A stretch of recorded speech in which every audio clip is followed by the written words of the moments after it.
Is your mind constantly racing with thoughts, worries, and endless mental noise that never stops, leaving you exhausted, anxious, and unable to find peace, no matter where you go or what you do?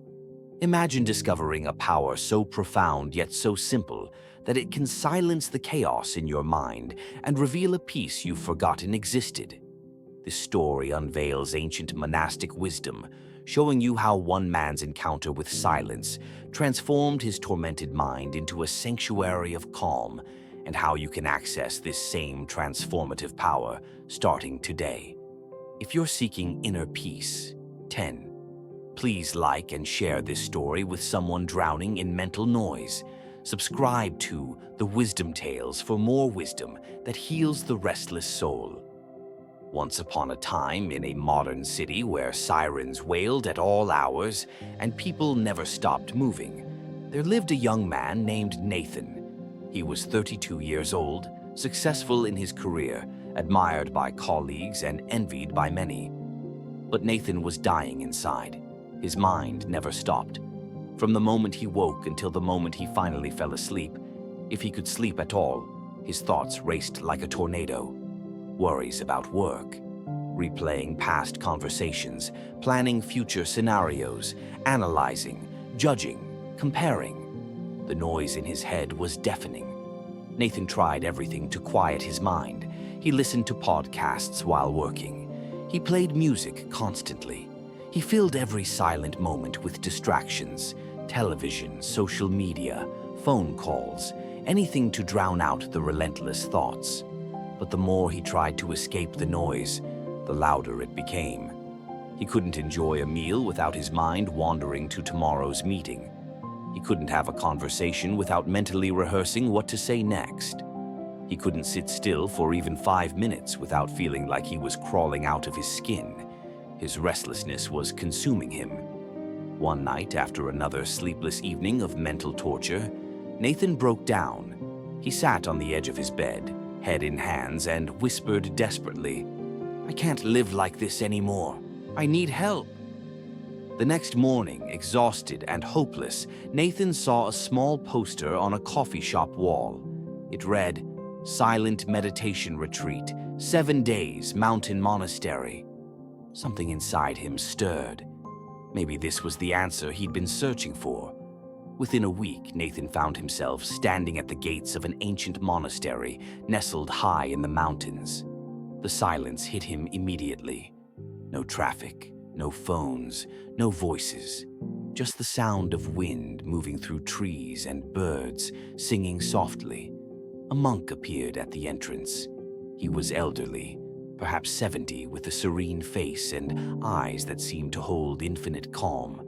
He bowed slightly and gestured for Nathan to follow.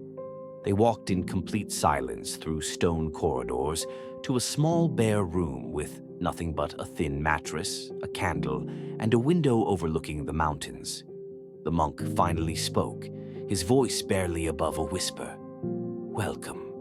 For the next 7 days you will not speak, you will not read, you will not write, you will simply be with silence." Nathan's heart raced with panic.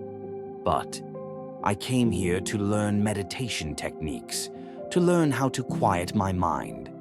The monk smiled gently. "The technique is silence, nothing more." "That's it?" Nathan asked, bewildered. "Just silence?" The monk nodded. "Yes, but you will discover it is the most difficult and most powerful practice you will ever encounter." Nathan wanted to protest, to demand more instruction, but the monk bowed and left, closing the door quietly behind him.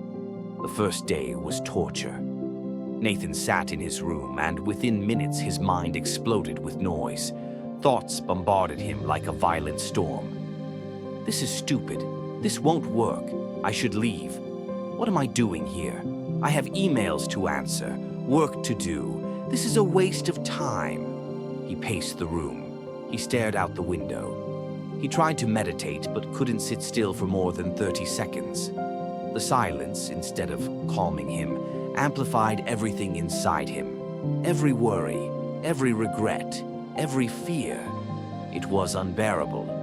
By the third day, Nathan was ready to quit. He found the monk in the garden, tending to vegetables. "I can't do this," Nathan said, his voice shaking. "The silence is driving me insane. My mind is louder than ever." The monk looked up calmly. "Good." Nathan frowned. "Good. I'm suffering." The monk smiled. "You have been suffering your entire life, but you kept running from it, filling your life with noise to avoid feeling it. Now, in silence, you cannot run. You must finally face what you have been avoiding."